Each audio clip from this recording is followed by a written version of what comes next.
Hello everyone, আসসালামু আলাইকুম। আমি মোহাম্মদ মামুন।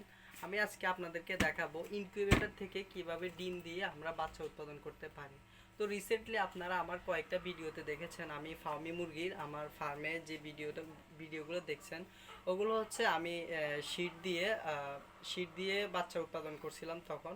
তো প্রথমবার আমি হচ্ছে এই ককশিটের বক্সে আমি বাচ্চা উৎপাদন করতে যাচ্ছি। তো আসেন আমি আপনাদের সাথে শেয়ার করি আজকে আমার ডিম বসাইছি। আজকে দ্বিতীয় দিন। তো আমি আজকে আপনাদেরকে দেখাই আমার ডিমগুলোর কি অবস্থা। তো আমি খুলতেছি বক্সটা। সো এখানে দেখুন আমার ডিমগুলা আমি কিছু মার্ক চিহ্ন দিছিলাম, যেহেতু আমার ডিমগুলা 6 ঘন্টা পর পর চেঞ্জ করতে হয়। 6 ঘন্টা পর পর যেহেতু চেঞ্জ করতে হয়, তো আমি এখানে মার্ক চিহ্ন দিয়ে রাখছি। তো আপনারা একটু খেয়াল করলে দেখবেন এখানে দুইটা দাগ দেওয়া আছে। আমি লাইটের কাছে নিয়ে দেখাই। এখানে দুইটা দাগ দেওয়া আছে, 2 নাম্বার আর একটা হচ্ছে 1 নাম্বার। মানে আমি যে ডিমগুলা রোটেট করতে পারি, মানে নাড়াইতে পারি, তো আমার জন্য এটা সুবিধা, আমার বুঝতে সুবিধা হওয়ার জন্য আমি ডিমগুলোকে এইভাবেই একটা মার্ক করছি।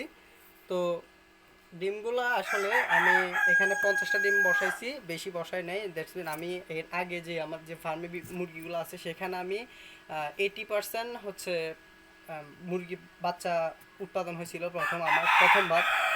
প্রথমবার আমার 80% বাচ্চা উৎপাদন হওয়ার পরে দ্যাটস মিন আমি এগুলাকে ব্রুডিং করছি। ব্রুডিং করার পর বাচ্চাগুলো বড় হয়েছে। বড় হওয়ার পর এখন ওদের ডিম থেকে আমি আবার হচ্ছে ডিম পাইছি। সেই ডিমগুলো থেকে আমি বাচ্চা মানে ডিম বসাইছি। এখন আমার হচ্ছে 18 দিন 19 দিন পর থেকে আমার কি বাচ্চাগুলো বের হতে শুরু হবে।